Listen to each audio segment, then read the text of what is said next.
Spring has arrived in the deserts of Iraq's southern Muthanna province.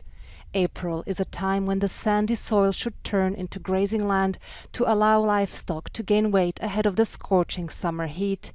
Instead, camels must make do with scattered patches of scruffy grass.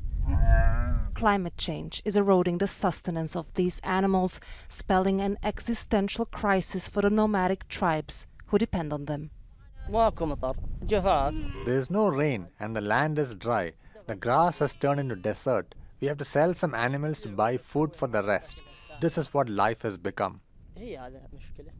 During our visit, clouds gathered in what some hoped would be the first proper downpour this year, but only a few drops trickled from the sky, barely enough to wet the ground. There has been very little precipitation this year, and when it does rain, it's only for a few minutes, which is not enough to transform this desert into pastures for the livestock to feed on. The wells that once sustained animals and humans alike have long run dry.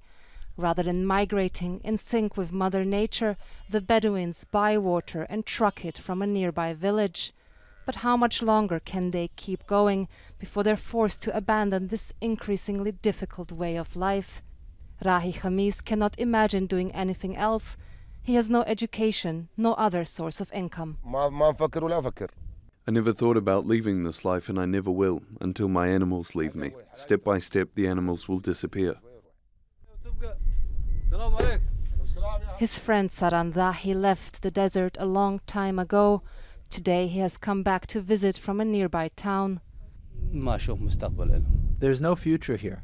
They only know how to herd animals. There's no education. There's no future for the Bedouins. Maybe in the end there won't be any left.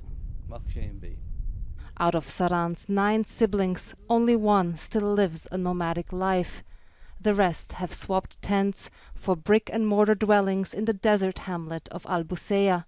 Here SARAN found work in the local water department. I prefer the desert, but the kids have gotten used to the town, air conditioners and phones. They go to school. SARAN's 5 children only know Bedouin traditions from stories passed down from their grandfather, tales about humans living in harmony with nature, about large animal herds moving freely across borders and feeding on seemingly endless green pastures. It's a way of life that could soon be just a memory. Simona, Foltyn, Al Jazeera, in Iraq's Muthanna province.